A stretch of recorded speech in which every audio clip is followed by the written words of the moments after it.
सङ्कटकालमा पक्राउ परेमा के गर्ने? अचानक तपाईका कोही आफन्त वा तपाईलाई नै प्रहरीले नियन्त्रणमा लियो भने यस्तो अवस्थामा हामीले के गर्ने?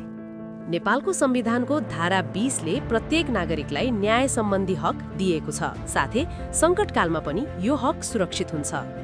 याद राख्नुहोस्, तपाईलाई दुई प्रकारको पक्राउ पूर्जीबाट प्रहरीले पक्राउ गर्न सक्छ। 1. अदालतले जारी गरेको पक्राउ पूर्जीबाट। 2. प्रहरीले जारी गरेको जरुरी पक्राउ पूर्जीबाट। पक्राउ पर्ने बित्तिकै तपाईले यी 5 कुरा थाहा पाउनुपर्छ। 1.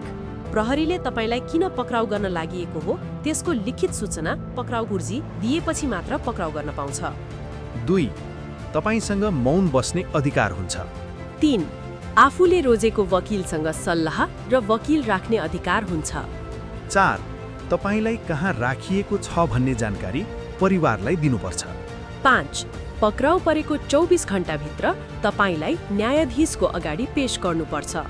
वकिल राख्न यदि तपाईसँग पैसा छैन भने चिन्ता गर्नु पर्दैन। 1.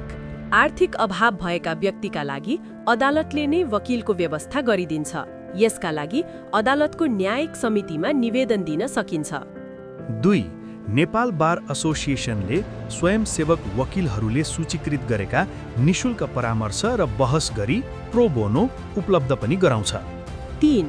कानुन पोर्टल kanunportal.com/kanunbox/chat मा गएर तपाईले अनलाइनबाटै पनि कानुनी सहायता लिन सक्नुहुन्छ। 4.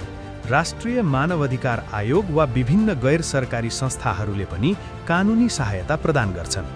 तपाईका कोही आफन्त वा तपाईलाई गैर कानुनी रूपमा थुनामा राखिएमा सर्वोच्च वा उच्च अदालतमा बन्दी प्रत्यक्षीकरण हेबियस कर्पसको रिट निवेदन दिएर तुरन्त रिहा गराउन सकिन्छ।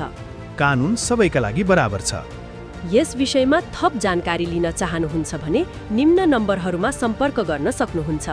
मानवाधिकार आयोगको हेल्पलाइन 1004, नेपाल प्रहरीको आपतकालीन नम्बर 100।